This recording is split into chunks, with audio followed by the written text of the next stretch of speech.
O apóstolo Paulo diz na palavra de Deus que a fé, ela é a expectativa certa de coisas esperadas, a demonstração evidente de realidades, embora não observadas.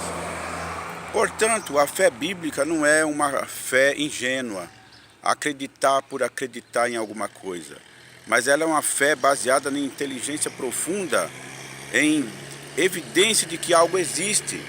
Por exemplo, algumas pessoas falam que não creem em Jesus Cristo porque não o vê, porque não viu.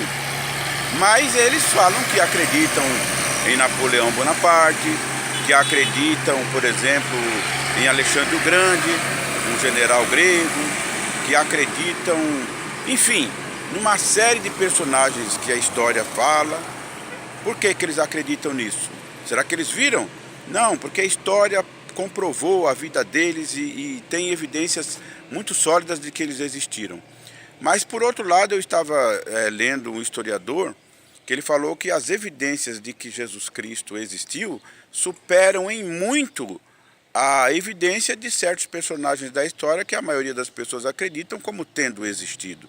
Portanto, ele diz assim: se você não acredita em Jesus porque não ouviu, então você também não vai acreditar mais em mais ninguém que a história mostra como sendo pessoas que existiram, né?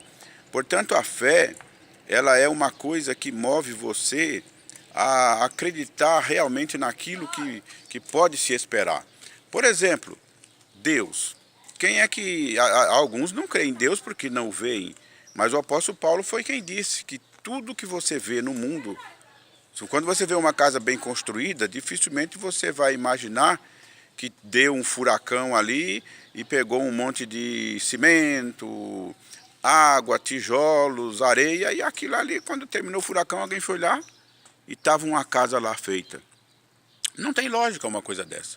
Então, o projeto, o design, como se fala no inglês, né, o desenho de uma casa, prova que teve alguém que o construiu. Agora, o que é uma casa, meu Deus, em comparação com o nosso mundo cheio de flores, de borboletas, de árvores, de animais tão incríveis, né? Por exemplo, eu às vezes, quando eu ia no zoológico em São Paulo, foi a primeira vez que eu vi aquele animalzinho chamado cacatua, que parece assim um pequeno, entre um papagaio e um periquito, e ele tem assim, ele é branquinho, e atrás sai uma pena só, que parece uma coisa de chapéu. Outros têm assim uma espécie de uma rodinha toda cor de abóbora no rosto. Aí, como é que aquelas peninhas tinham que saber que só elas têm que ser amarelo, o resto tudo branco? Então são provas de que existe um criador, uma pessoa extremamente inteligente por trás de tudo isso, né? Então, realmente, isso é muito importante, esse tipo de fé que induz você a acreditar e realmente fazer o que é preciso.